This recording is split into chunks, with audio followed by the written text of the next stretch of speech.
Kia ora and welcome. I'm Sonia Barrett, a New Zealand clairvoyant, and my reading name is Sonia.B. This is part 2 in my short video series on weaponisation of spirituality and the occult. For more information about me and my services, including my course, the Third Eye Tips for Readers and Receivers of the Oracle, you can go to my website, soniabarrettnz.com. Thank you for being here.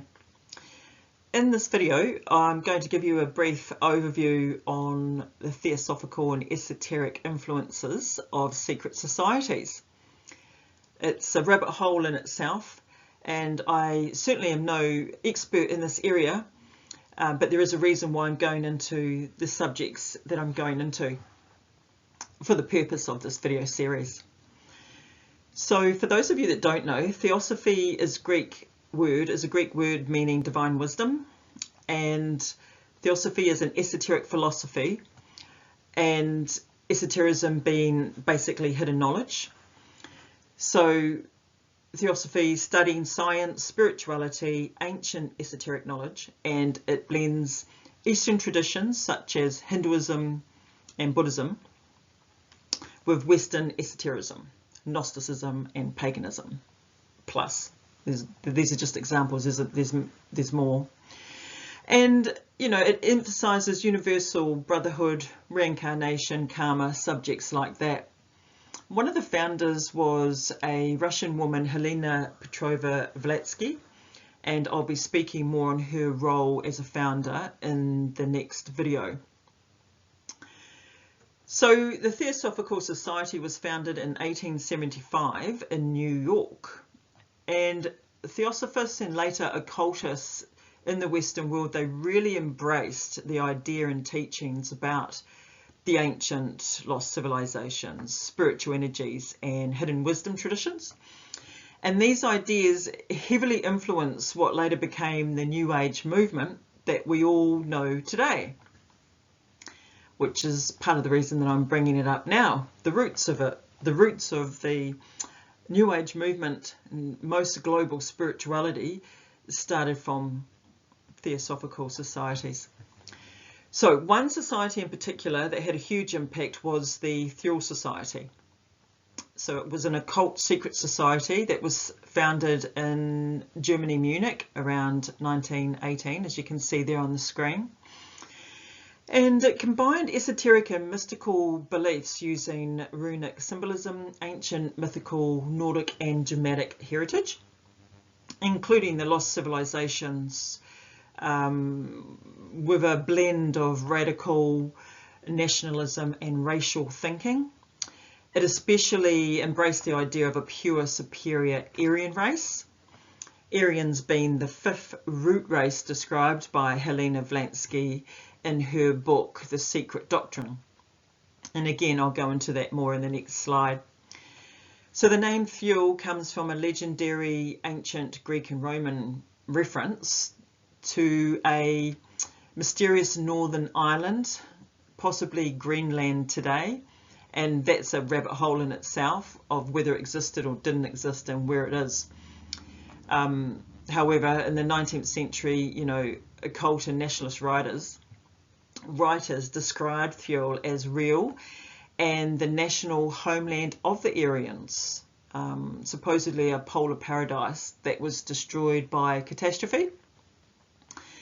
Now, the Thule Society, over time, this society had a heavily political involvement supporting far-right nationalist groups, and it was influencing as a founding precursor to the Nazi Party. So mixing occult, mystical ideology with political strategy. And that's quite important, I feel, to know. I think that's really important to know.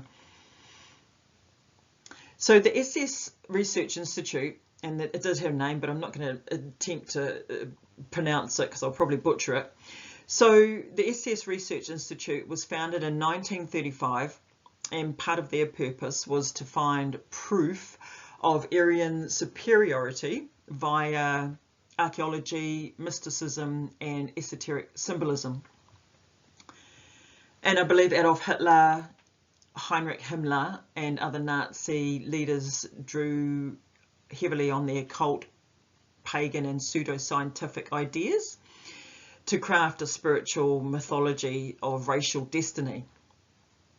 So the Nazi regime revived these ancient power dynamics on a massive scale, as we all know what happened there.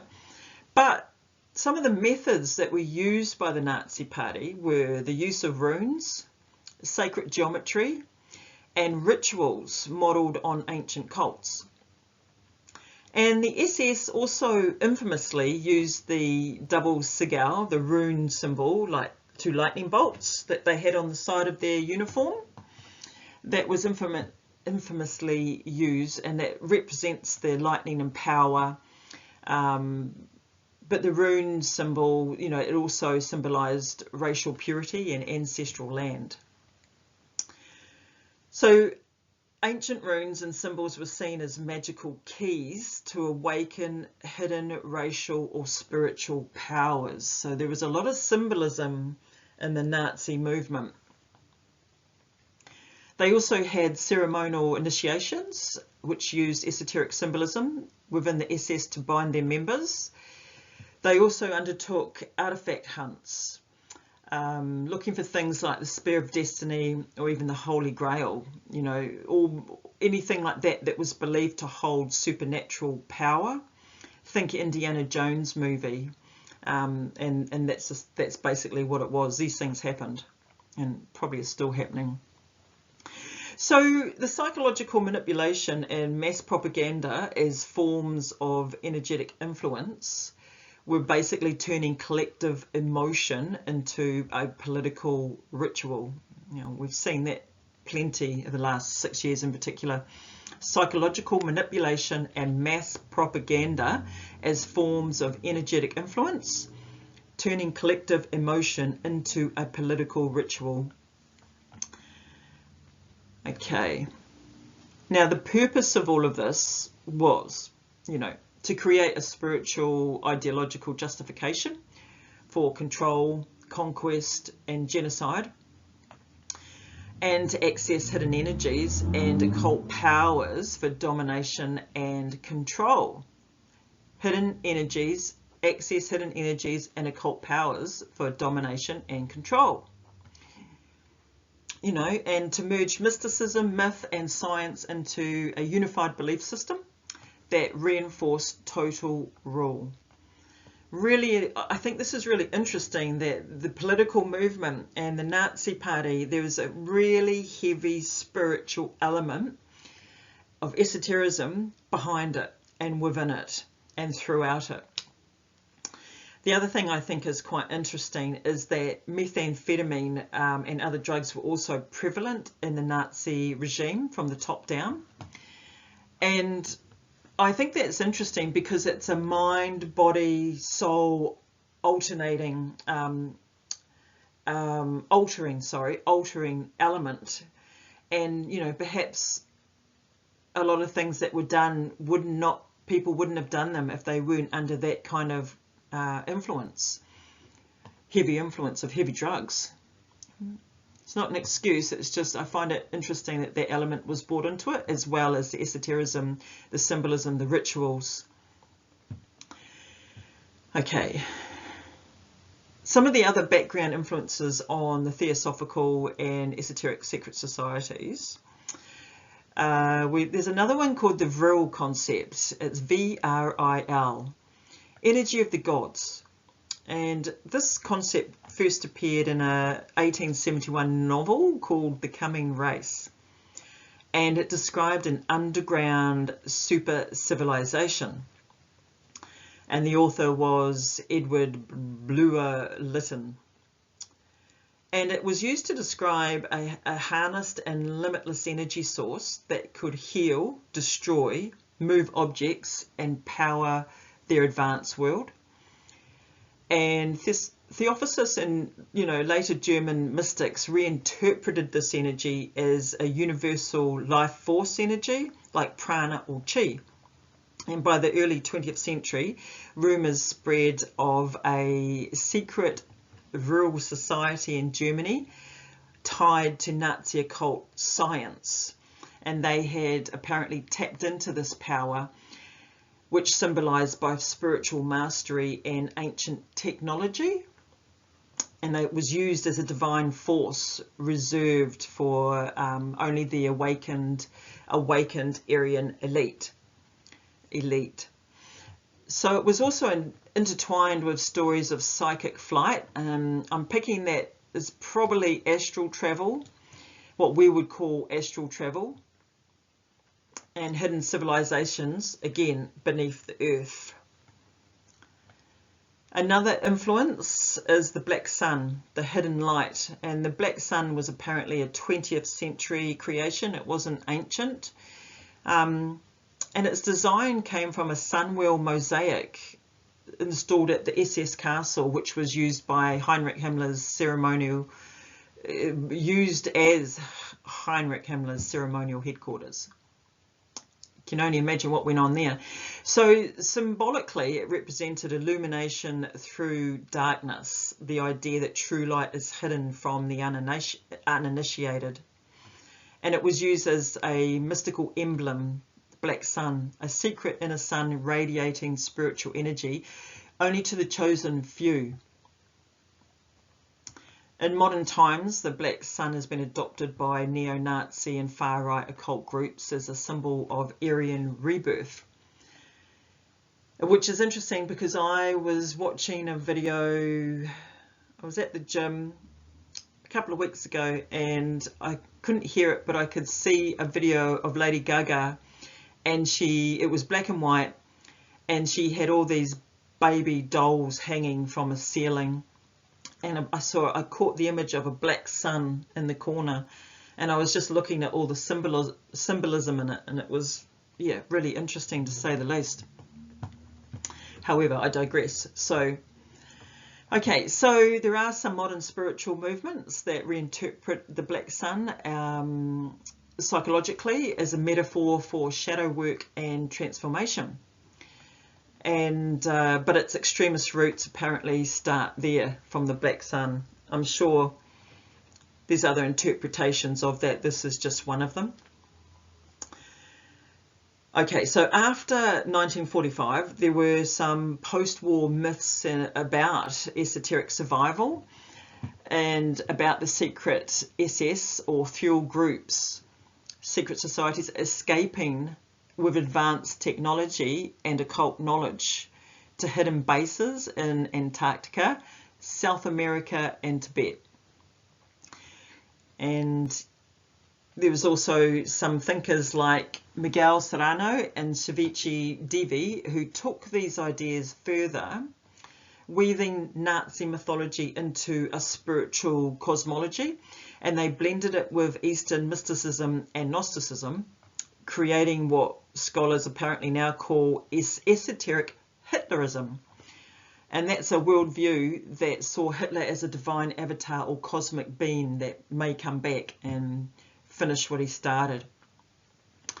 So, some of the key insights from what I've just gone into, like the symbols that, Thiel, Virul, or the black sun, they all carry similar themes of hidden power, purity and rebirth. And in these movements, they really show how myth can become a tool to inspire a particular hierarchical identity or to claim superiority, and to mask its ideology in spiritual language, or use spirituality to justify some of those actions that have happened in our history and continue to happen. So these secret societies obviously have had a huge and immense influence on the world, and I believe they still do in many covert ways, which I'm going to get to. Okay.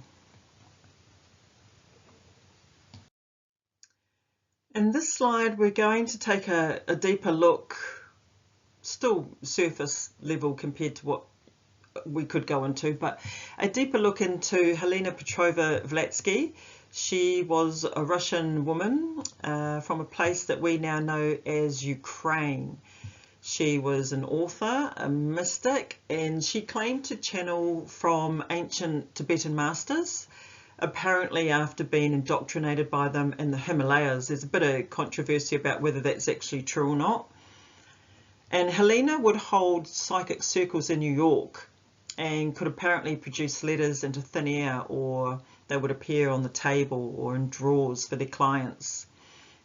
And she became quite well known for that. Her father was a German aristocrat working for the Russian Imperial Army, and he was of German nobility, and apparently so was her mother. So Helena Petrovna-Blavatsky is acclaimed to have brought the Eastern philosophies to the West. And as I said, there's been a lot of controversy about her as a fraud and a failed mystic. But she's also known for, obviously, her books and for being the creator of the New Age movement that we all experience today, essentially known for bringing the information from the East to the West. However, in her controversial book, The Secret Doctrine, it was published in 1888, and she presents a cosmological scheme in which humanity evolves through successive 7 root races. And Blavatsky names the 5th race as the Aryan root race, and apparently that's the stage that we're in now, humanity is in now. And she depicts this stage for the Aryan root race to be spiritually advanced relative to the earlier stages. And in this book, The Secret Doctrine, she really expanded into these ideas of on a massive cosmological and anthropological framework. So within each root race are sub-races and stages of spiritual development. Some of her other major works were, one was called Isis Unveiled, and a master key to the mysteries of ancient and modern science and theology. This was a critique of the last century materialism in science and dogmatism in religion, and it explored spiritualism, magic, and the occult as misunderstood sciences. But the most controversial book is The Secret Doctrine, and it had 2 main parts, cosmogenesis and anthropogenesis. And this claimed to be based on an ancient Tibetan text. And channeled. So the cosmogenesis part of it describes a cyclical nature of the universe and the identity of all souls with the universal oversoul. And the anthropogenesis is the root race part. And as you can see on the screen, you know, the first root race was ethereal, non-physical. Second root race lived as in the polar continent, more dense but still spiritual. And I believe it's the second root race that came into, the third root race was when the physical humans came into it, but there was a separation of the sexes where obviously it's split into masculine and feminine, according to Helena. Fourth root race, the Atlantean, fell into black magic and materialism. And the 5th root race, Aryan race, the current dominant race, intended to evolve spiritually. I think we can see that happening at the moment globally, which is quite interesting, and I'm going to get to that. The 6th root race, expected to emerge in the 28th century. I kind of feel around that as being another species. And the 7th root race is the final perfected version of whatever that might look like. I would say humanity, but I don't know if it's going to be that according to this work. Okay, so what made this one most controversial is her not only what she speaks about, but how she speaks about it. Her use of language is quite interesting, because she explicitly categorizes certain ethnic groups. Tasmanians was a label that she had, Bushmen, South African tribes. She described them as failures of nature or semi-animal, remnants of earlier races, and claimed that Aryans possess a sacred spark that others lack. She predicts that certain sub-races described in disparaging terms will disappear as evolution progresses and the higher race ascends. So, this racial hierarchy provided another pseudo-spiritual justification for later racial nationalist movements in Germany. Now remember, the Fuel Society drew heavily on Theosophy. Helena Petrova-Vlansky was one of the main founders of the Theosophical Society. So while her work was apparently intended as a universal spiritual oneness philosophy, the words that she used in her book really contradict that, in my view. You know, she wrote, mankind is obviously divided into God-informed men and lower human creatures, and compares Aryans and other civilized nations as containing the God spark, with groups like the Bushmen or some African tribes seem to be a contradiction to the message. As I said before, they were like animal. She named them as being animal-like, non-human, lacking a spark. Now, whether she's actually talking about humans or not, I don't know.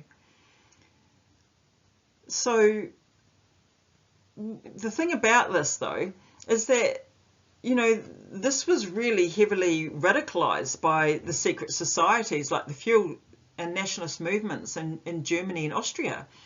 And this is really what they were extracting as proof, well, partly proof, to form a bridge to early Nazi ideology. So a huge role this book played, and Helena Petrova-Vlansky played, in this whole race, nationalist and spiritual superiority movement, which was behind what I've explained in the previous video of the Nazi movement. That's why I think it's important to really go into that, where that originality, where it originally came from. Okay, in this video, let's look at the pure bloodline idea today, the narrative. Does the superior Aryan bloodline narrative still echo in modern psychic or esoteric circles, is the question that I'm posing to you, really. What do you think? I mean, you could argue, you know, though often it might be disguised in a symbolic form, or, you know, in spiritual speech. I think it does. It does still continue bloodline narrative.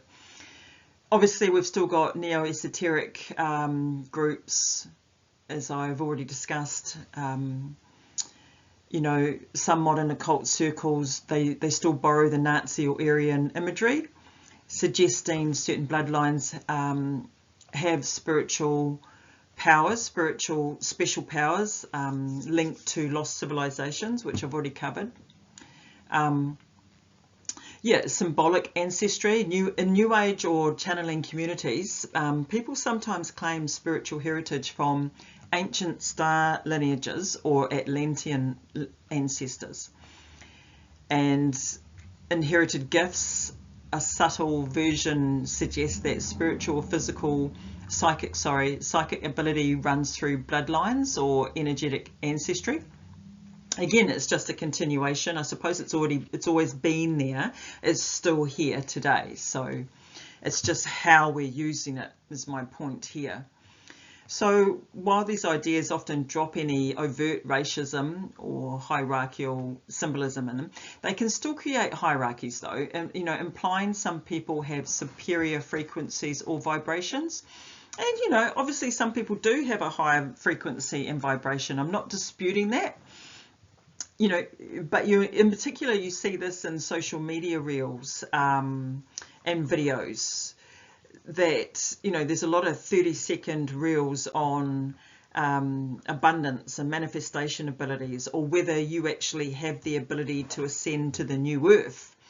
You know, all of these, it all comes down to whether you have the correct frequency and spiritual knowledge. And yeah, I absolutely agree. There's absolute elements of truth in that, and thereby creating a superior spiritual ability or technical knowledge. And I suppose that's why and how we get our spiritual leaders, don't we? The problem is that it's what it's used for and who's actually teaching you. Who is your guru? Is your guru an algorithm that's pushing a lot of these things that are going into your subconscious mind that actually are making you feel less than, unworthy, because you don't have your Lamborghini, or you haven't got this? I mean, this is life. You know, there's truth in a lot of different things. Truth and lies are mixed in together globally, and it can be hard to figure out what is right and what is wrong. My point here is that the persistence of the bloodline narrative can become quite dangerous, as we have seen it did before World War II. And we have to remember that the spiritual industry is a billion-dollar business. It's a billion-dollar industry, so we need to be able to separate out marketing from dogma, you know, the truth from lies, what feels right and what doesn't. There's also a lot of people now, it's quite commonplace for people to be talking about hybrids, a cosmic Nephilim or reptilian hybrid of humanity with humanity. And there's a lot of talk about cosmic DNA lineages, hybrids. And this obviously is a continuation from the root races concept by Helena Petrovlansky, as I've spoken about. And then we add into the mix here the New Age Christian mystic, mixing a narrative of people having the God spark, God consciousness, and people who don't, while the God consciousness overarching into the esoteric and spiritual practices, and often with a new interpretation of the Bible. And I've actually I've seen quite a few videos of religious ministers with large online followings talking about hunting hybrids and exercising them. And it sounds like a modern, more cosmological view of the Dark Ages that I spoke about in the part 1 for history.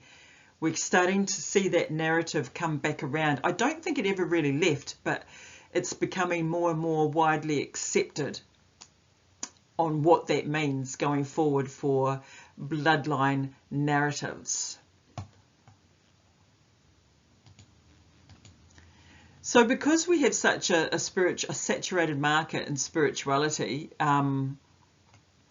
you know, there's a lot on unlocking and upgrading or enhancing your cosmic DNA through downloads, codes, light language, or having specific planetary healing and channeling with your tribe. And I'm going to get into what that tribe can mean in today's context. But there are some important distinctions and cautions to consider, I think, if you've got a spiritual leader claiming special powers because of their ancestry, literal or spiritual. It's useful to ask yourself, is this inclusive or exclusive, especially when it comes to this tribe narrative. You know, you can pay a lot of money to be part of something and learn certain things, and that's what secret societies have always been about, have they not? And so it's important to know what tribe you're actually going into. Who's running that? What is the spiritual leader's actual narrative and belief system? So, you know, is it inclusive or is it exclusive? Is the lineage narrative being used as a metaphor or as a dogma? Does it empower everyone or create an invisible hierarchy? does it have you feeling up and high and empowered one moment, and then there's another video or lesson from someone in your tribe or your group that is subtly undermining you, so you're forever becoming dependent on them because you're never feeling good enough within their narrative of what they're teaching you. That's really important, and I'm just touching on it here. I'm going to speak more to that later on in another part. So history reminds us that myths about pure blood and chosen lineages can easily slip into dangerous territory, and awareness is key. Awareness keeps spirituality expansive and free from old ideological shadows. And I'm also going to look at the modern research on genetic psychic ability. There is huge research going on in this area. It's never stopped, but it's another level now. And looking for DNA, spiritual ability through your DNA, is absolutely one of them. And as I said, we'll be looking at that in another part. Okay.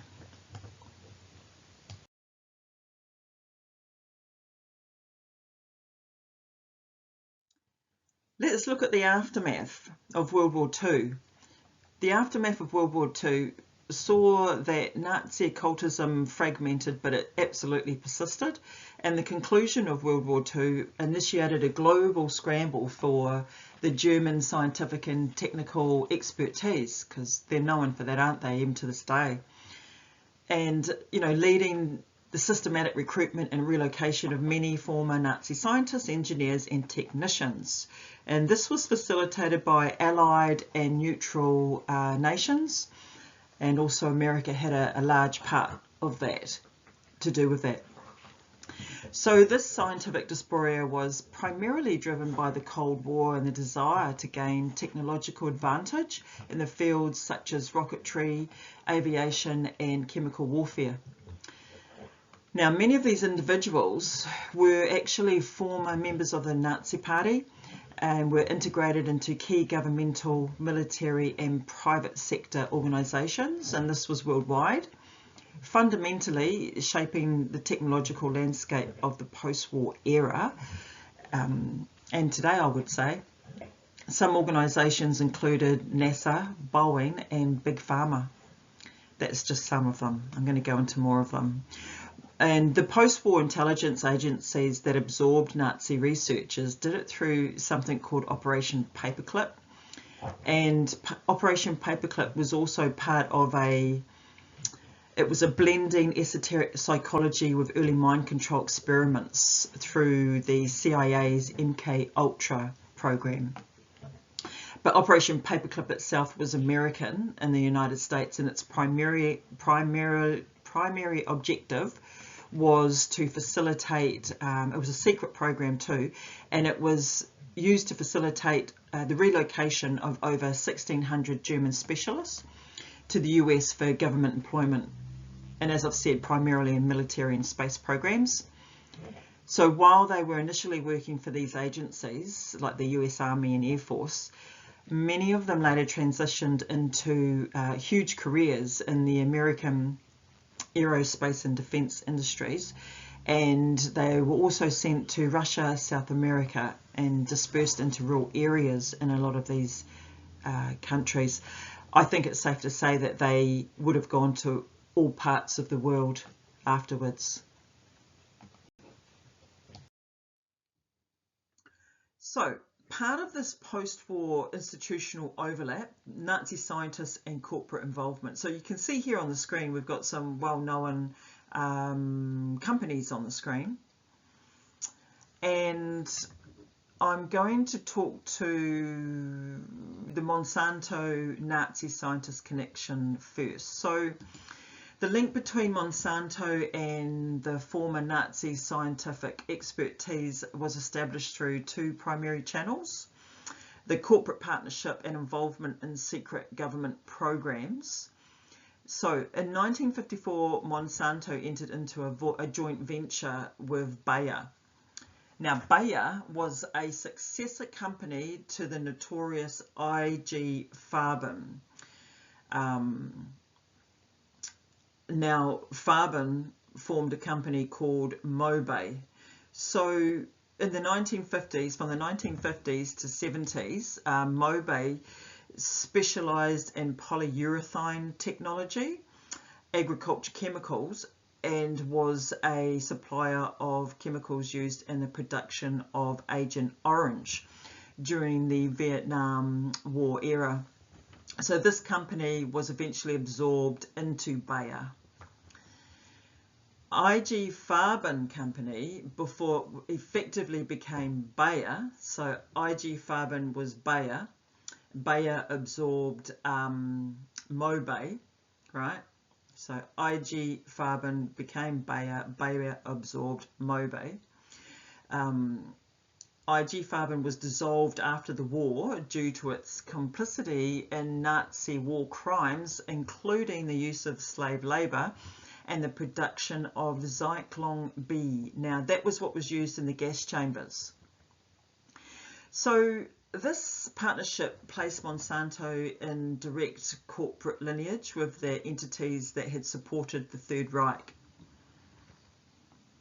Operation Paperclip Network, Monsanto, through its executive leadership, was deeply embedded in the US government's post-war scientific efforts, and Monsanto itself was a key contractor for the project.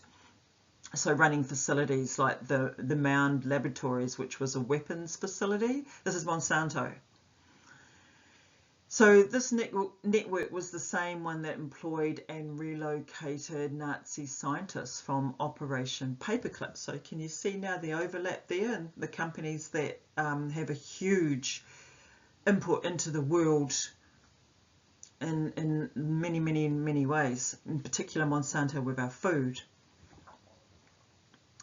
So in conclusion, while there appears to be no direct funding evidence apparently from Monsanto to any specific psychic study, this is why I'm going into MK Ultra now, psychic studies, so we've got scientific Nazi scientists repurposed into government organisations, major companies, right, that have been associated with horrendous war crimes, have also been involved or connected, I should say, to the CIA MK Ultra mind control programs.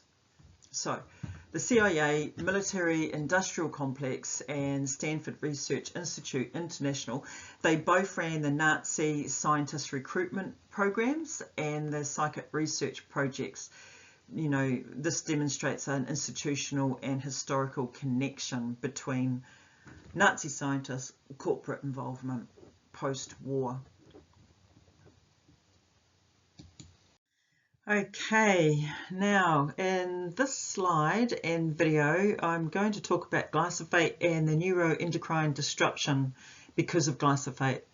And just as a side note, it's taken me 5 different video attempts to get this out. And even, I just want to say, this whole series, you would not believe the obstacles that have been put in my way to put this out. And it just gives me more energy in knowing that clearly it's something that needs to get out, as simple as it is. So anyway, I digress. Back to it. Glyphosate and pineal gland damage. So, to start off, a Australian news channel, 10, released earlier this year, they did a story on the German drug giant Bayer, which has bought out Monsanto, I believe, has offered to pay US dollars, $7.25 billion US, to settle numerous lawsuits claiming its weed killer Roundup, which is primary ingredient is glyphosate, causes cancer. So the product, you know, what has been a property staple, a household staple since the 1970s, which is unfortunate because it kills bees as well. You know, but it was identified as a probable human carcinogen by the World Health Organization in 2015, and I don't think you have to look too far to look into even more cases and more research and evidence about the effects of glyphosate. So, in regards to the pineal gland, which is a small endocrine gland in the middle of the brain, it's critical for regulating sleep cycles. It produces hormones such as melatonin, and recent scientific studies have investigated the link between glyphosate exposure and damage to this gland. So I'm only looking at the pineal gland, not everything else that it does damage to. So there's a neurological risk. The depletion of melatonin, which is a potent antioxidant and neuroprotector, it is at risk of increased risk of developing a neurodegenerative disorder such as Parkinson's disease or Alzheimer's, and we know that there's been a huge increase in those diseases over the last 30 years. So, you know, there's been a lot of legal and scientific evidence that suggests a pattern of corporate behaviour where Monsanto/Bayer have prioritised the commercial interests and success of its poisonous product, over public health and humanity, you know, and leading to massive environmental and human cost.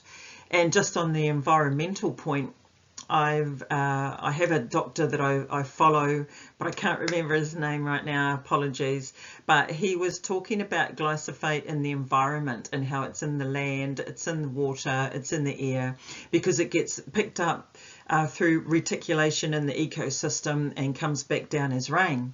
So even if we stopped using that today, it would take up to 30 years to get rid of it completely. So we're all exposed to it. It is highly toxic, and we really don't need it. That's my argument. But you would have governments, and even now Trump has said that he's made an executive order of protecting glyphosate and phosphate under the Food Security Act. So, you know, its impact on the pineal gland and melatonin production, you know, it highlights a critical area of neurotoxicity that contributes to growing concern over the long-term effects of widespread herbicide use, and in particular glyphosate. Now, I bring that up because it's really important. The pineal gland is the link between spirit and matter. It's the link between spirit and our human selves. It's the ethereal, it's the unknown. It's really, really important for spirituality and how we perceive our intuition. And yeah, so glyphosate is a weapon against that. Hence why I'm talking about it in this video. So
Okay, so where was I going with all of that? Well, to here. Weaponisation of spirituality brings us to this point so far, as I see it. And that would be, excuse me, and that would be this point here of the third eye, pineal gland, and the eye of Horus. I've just explained to you the damage that glyphosate and other products do to the pineal gland. So the third eye, as you're probably aware, you know, symbolises the awakening of consciousness and heightened perceptions. It was absolutely revered by the ancient Egyptians as a gateway to higher consciousness, your third eye. So often linked to the pineal gland, because the pineal gland is part of our endocrine system and it regulates our hormones, and actually traces of DMT, dimethyltryptamine, is found in trace amounts during birth, death and dreaming and hallucinations, or, you know, plant medicine journeys. And it's situated in the brain centre between the left and right hemispheres of the brain, being the logical and the creative hemispheres, and obviously pineal, pine cone like shape. And you can see that here, the eye of Horus is a mirror of that anatomical positioning. So now the eye of Horus, as an Egyptian symbol of protection, healing and insight, spirituality represents inner vision. It's seeing beyond the physical and into the higher awareness. It's your intuition. It's your connection with the higher self.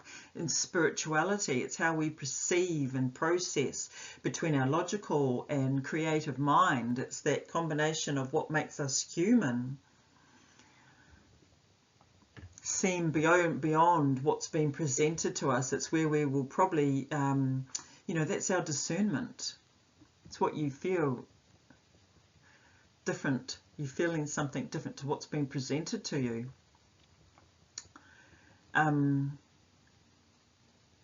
It's also closely tied to the concept of balance and restoration, right?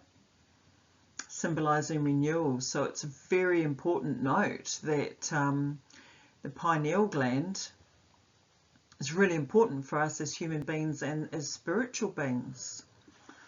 And I've approached this information and content I've tried to approach it with a blend of logic, intuition, creativity, and of course spirituality.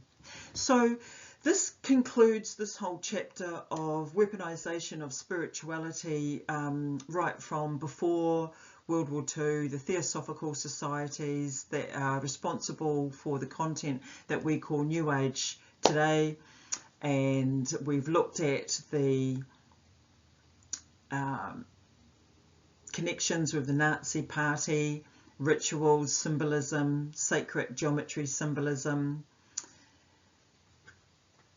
the belief systems, the rituals, how they used it, the propaganda around that for justifying their spiritual right of being more superior with their DNA.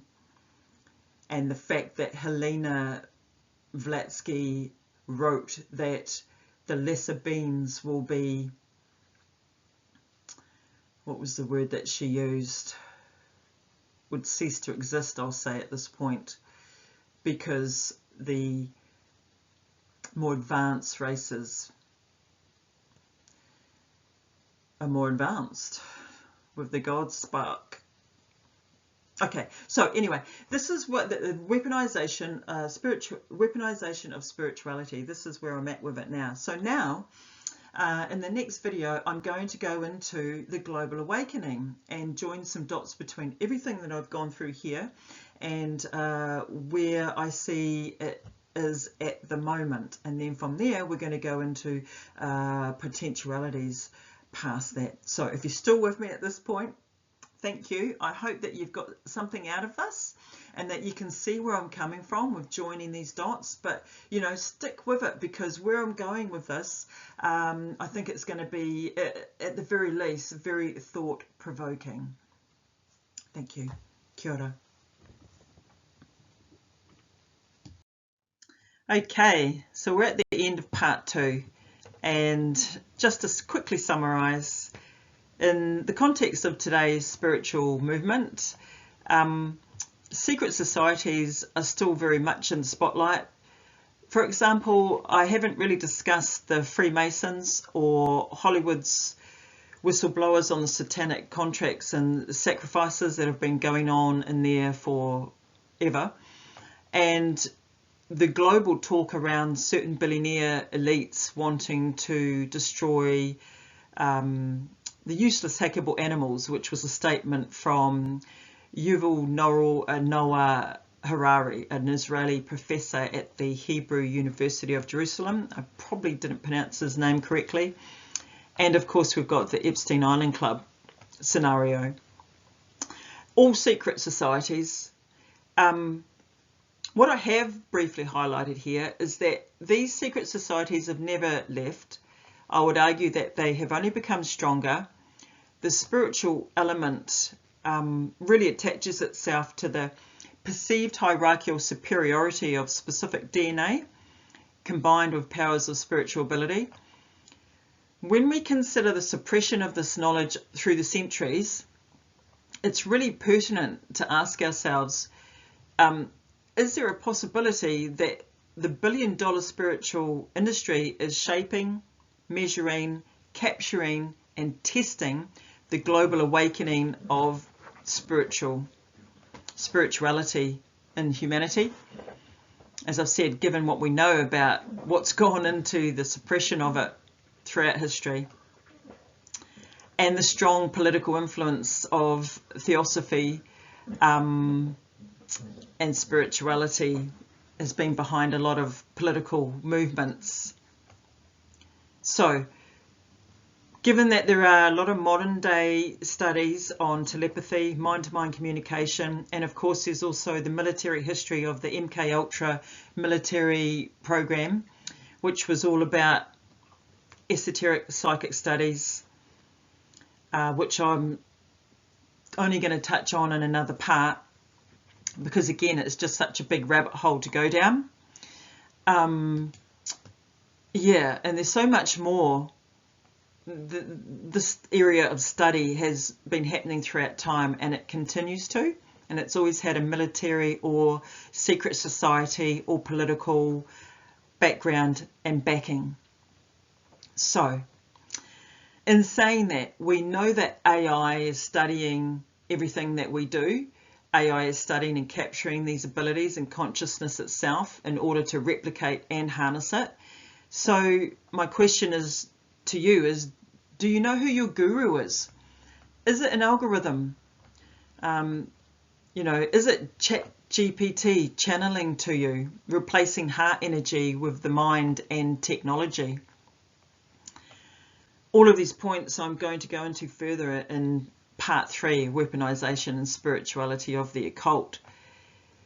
So I hope that you're beginning to see how I'm trying to join the dots on some really big subjects, a lot of rabbit holes, and I'm just going to jump from lily pad to lily pad, and hopefully when we get to the end you'll be able to see a pattern that is happening. And as we go through, I'm going to be speaking more about where I see this going from today.